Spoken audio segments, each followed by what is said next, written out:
let's see if we can find our way around Lightroom.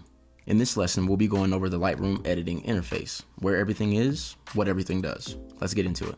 There's going to be some things in this lesson that we will skip, and this is just the basics. I want to get you guys editing the fastest way possible, so let's hop in. So first, when you open Lightroom, you'll see this screen right here, and in this page you can preview everything about your photos and the photos themselves. But the first thing you need to do in Lightroom is create a catalog, and I'm going to show you how to do that if you already haven't done that. So how do you create a catalog? Don't worry, I'll show you. You're going to go to File and New Catalog. This pop-up box will appear and you're going to name your catalog. Let's do New Photography. Cool. And I'm gonna create, and then boom, Lightroom will close and reopen with that catalog. If you already have a catalog and you're not inside of that catalog and you want to be, same thing, go to File, Open Catalog. This is mine right here. I'm gonna open that, relaunch. Now that we created a catalog, let's import some photos. So obviously you're gonna insert your cards into your computer and they will pop up here automatically most of the time. If they don't, you'll just find them here under your card name. For me, I have them 2021, 2022, year, month, date, and I can find my stuff pretty easily like this. However, that's not the only way to do it, obviously. Find what works best for you and go ahead and stick to that. Checking and unchecking these boxes will say, I want to import this or I don't want to import this. So if I uncheck this one and I just leave this one checked and I press import here at the bottom right, it will only import that photo. It will leave the other one behind. Now we're gonna go over the tab that we are currently in, the library tab. Everything here is a part of the library tab and there's a lot here, so let's get into it. So first let's go over the viewing modes. So down here, you'll see these different buttons and let's see what they do. The grid view is what we're already in, okay? It's a grid view of your photos. Simple, straight to the point. And in the grid view, you can adjust the thumbnail size if you want a closer look. Just go down here to the thumbnails and you scroll and they will get bigger and smaller. The next one is gonna be a loop view. And that view gives you a closer look at your photos. We can scroll through these and really see them in detail, okay? The next one is the comparison view. So if I were to have two similar photos of her, I could put them side by side and say, I don't want that one, I want that one. And easily what you can do is you can go down here to these little flags. One has an X, one doesn't. You click the X and you'll see down here, the photo is now grayed out. I'll unclick it and it receives that color back, okay? When it grays out, that means that you unpicked that one. And it's just a way to easily tell which photos you want to work on and which ones you don't want to bother. The next view is the survey view. It's a little different from the comparison view. I know it looks the same, but that's because we need to do something first. So we're gonna go back to the grid view. We're gonna click here, scroll over to number 6, shift, press, and that selects all of our photos. Now, when we go to the survey view, all these photos will be here. Now, this is how you can bulk pick and unpick photos. Once you hover over a photo, the flags will appear. If you want to unpick while hovering over that photo, just press X. That will do that for you, and you can pick. The last viewing method we have is the people view. So this is gonna create an index of all the faces in your catalog. So if you ever need to do anything with someone's face and you do it here, those effects will already be ready to go when you get there. So up here in the top right corner, you're gonna see filters off, okay? Let's click on that and let's go to camera info to start off.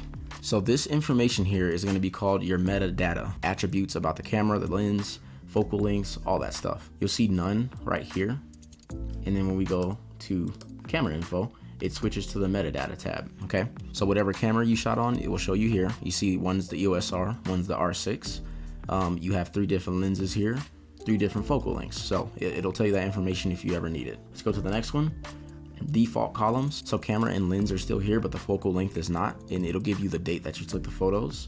Exposure info. So this is more metadata. Like before, you have your focal length, you have your ISO, aperture, and shutter speed. If you need to know that information, find it under exposure info. We're gonna go to flagged. This is gonna show you the photos you flagged, okay? So the flags are in the top left corner of these photos. So let's quickly go here and let's flag this one. And let's flag that one, okay? So now when I go back to flag, you'll see 3 here instead of 1. And if we unflag, they will disappear from this list because they're no longer flagged. Rated, now you can rate your photos 1 star to 5 stars. Let's hover over this one and you'll see these dots at the bottom. It may not look like anything, but when you click one of them, boom, that's 5 stars. That's 4, that's 3, that's 2, that's 1, and you can just click on the 1 and the one will disappear. If I 3-star this one and I 3-star this one and I go down here and we're gonna click 3-star, we'll see only the 3-starred images. To turn it off, you'll click on 1-star and then click on that again, and it will unfilter that for you. Now let's go to the unrated, and you'll see that everything that has not received a rating, one of these stars, is not going to be on this list. If I star one of these, it'll disappear because now it's rated. Okay, so like I said, these things are here to help you organize. Okay, so definitely use them to your advantage. All right, almost done with the library tab. Let's look at the navigator side of things. So on the navigator, you will see a preview of your image. This image is just going to be a preview of the actual image because they need to, save your GPU from frying itself. So when you make changes to your photos, you're actually making changes to like a preview file, and then they'll apply those changes to the actual file at the end. With that being said, you have two options here. You have fit and fill. So if you do fill, obviously it'll fill the screen, and fit, it will just show you the entire image. Okay, that is the drop down options. If you click on fit itself, it will move you to the loop view. Click on it again, it'll move you back to the grid view. So we already talked about what the catalog is. Let's go to the folders. The folders are going to show you the makeup of your catalog. The catalog is basically everything combined. The folders are going to show you the breakdown of where all the photos are coming from. You may have a photo from 2021 you're editing, and then 2022, and then like maybe August, maybe May, and those are going to be in different folders. It will show you the individual folders that those photos come from. And next we have collections. This is a way that you can easily recall a group of photos. Say you want to group these up into street photography and these into portrait photography. Again, click one, go to the end, shift, click again. That will select all of them for you. Now that you have all those selected, you're going to go to collections, and you'll see a plus sign at the top right corner. Click on that and then create collection. We're going to name this street photography. Okay, include selected photos. Let's turn the location on, and we're just going to press create. Now that that is created, we have street photography there that we can always summon at will. You're welcome. Same thing, we're going to take these two, plus sign, create collection. Okay, boom and boom. It's that easy. Now we can shift between street photography and portraits instantly. That's it. All right, let's go opposite side of this to the histogram side, okay? If you don't know what a histogram is or what it does, go ahead and go watch my camera basics class. You can learn that there. But basically, it's gonna give you your light reading and your color reading, okay? So the histogram is gonna break down for you your blacks, shadows, whites, and highlights. And at the bottom of the histogram, you'll see the camera settings for the photo you have selected. The next tab we have here is quick develop, which is pretty cool. If you want to batch edit your photos and you don't want to get into the specifics, this is a good way to do it. So beside this quick develop tab, you have the custom button here, and this will bring up presets that you can apply to whatever you have selected. Okay, so I'm going to go to my user presets, and let's go to this one, and boom, you'll see that the photo here just changed. And to give you guys a closer look, I'll go to the loop view, and let's do it again. So we're gonna go to custom user presets, and this is my dark preset. Boom. And if that looks good to you, you're ready to export already, which is really cool. This is why we need presets. But if you want to get deeper into the edit, you can do that here also by going and dropping down here. You can change the white balance. You can change the tone control, which is the exposure, contrast, highlight, shadows, whites, blacks, clarity, vibrance, all the stuff you need to adjust things, which we will learn about in the next lesson. These options down here are also filters. So if you want to see your only flagged, if you want to see all, or if you want to see your rejected photos or unflagged photos, those options are down there for you. In the rating filter, you have these options here. Rating is greater than or equal to blank. Rating is less than or equal to blank. Rating is equal to blank. It all depends on what you choose the stars to be. So whatever you rated your photos, if you want to find them like that, super easy way to find them. Organization is key. Up here, if you want to find the ones that you edited or made changes to, click that. We made changes to this one only, so that one will show up. And the other option is here is no filter, so it will bring everything back for you. If you would like to rotate these images, literally just do this right here, and it goes either way. And that is the library tab. I know that was a lot of information, but trust me, if you learn how to navigate these things, it will make your job a lot easier. So let's move over to the develop tab, which we'll be editing photos in the next lesson. The develop tab is for editing, so it will automatically put you on the loop view. The second view we have here is the reference view, and this allows you to match your photos together. So you would grab a photo from the bottom, drag it, and put it there, and then you would click on one over here. The one on the right is the one you're going to be actively editing. This is the reference. So your reference one is going to be like the one that you probably already edited, and you want this one active to look the same. And I know these aren't the same picture, but basically if you want the colors and the exposure and everything to look the same, this is a great way to do it. You can change the orientation of your referencing, so you can change it from top to bottom instead if you want that view. I think that's absolutely hideous, so I'm not going to do it that way.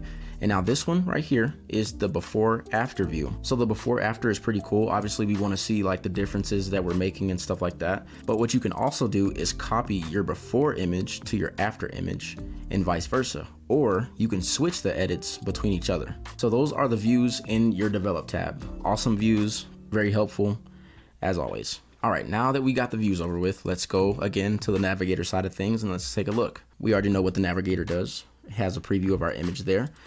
We already covered presets in the class project. I'm hoping you guys are, getting some traction with that. So the history is gonna keep a log of everything you've done, and you can go all the way back to import, okay? You can go to different shadow adjustments, different highlight adjustments and stuff like that, and undo that, cool? Collections, we went over collections, awesome. Down here, we have the copy and paste button. So I'm gonna go ahead and throw a preset on this. Cool, got that preset done. And I'm gonna press copy. And you can see here, you can select all of the attributes you want this thing to move over, okay? This is all the things I've had checked if you want to, I don't know, take a screenshot or whatever. But basically, you're just choosing what you want to carry over to the next picture, okay? So I'm gonna press copy. That will copy that information. Go to this picture and just quickly press paste. All right, and let's move over to the histogram side of things, guys. So if you're like a super histogram geek or whatever, you can edit right here, okay? So all you have to do is just drag and it will start to change your image, okay? And you can do this with any section. I'll go to the shadows here and you can change the shadows. You can change the blacks, the highlights, and the whites. So in the basic tab, this is where you're gonna be making your exposure corrections, okay? And we're gonna go over this in the next lesson, okay? Tone curve is another way to make corrections to your exposure, but also color. Here we have the color grading tabs here. This is what you'll be color grading with. In the detail tab, you can sharpen and smooth the image. Lens corrections, sometimes we have those aberrations in the lens and stuff, and you can correct that here. Transform, this will allow you to crop in a more controlled manner. In the effects tab, you have the vignetting, okay? In the grain, you can add grain and vignetting. And calibration is just a bunch of tint and saturation and hue calibration, okay? If we click here, this is our cropping tool, which we will go over this in the special tools lesson. All of these are going to be in the special tools lesson, but I'm just showing you where they are, okay? This is going to be the healing tool. You can make Photoshop type adjustments in here, cleaning up skin and stuff like that. The red eye correction. And lastly, the holy grail, the masks. There's a person down here. And look, we can't get into it yet. We can't slow down. We gonna get there. I'm about to end this lesson for y'all get too excited. Look, the last things I gotta show you guys. If you have two screens, these buttons down here, right? 1 and 2. Clicking on 2 will open up a second screen. I do not have two screens, but if you did, you could drag this to your other side, which was cool. You can have that one super big, have this one super small, so you can see your adjustments in real time and in a much larger screen. This button right beside the numbers here will bring you back to the library tab and in grid view. And with these arrows here, you can go back and forward with your actions, okay? Now that you know where all the important things are in Lightroom and you know how they work, now we can learn how to edit. Let's get into the next lesson. Exposure correction.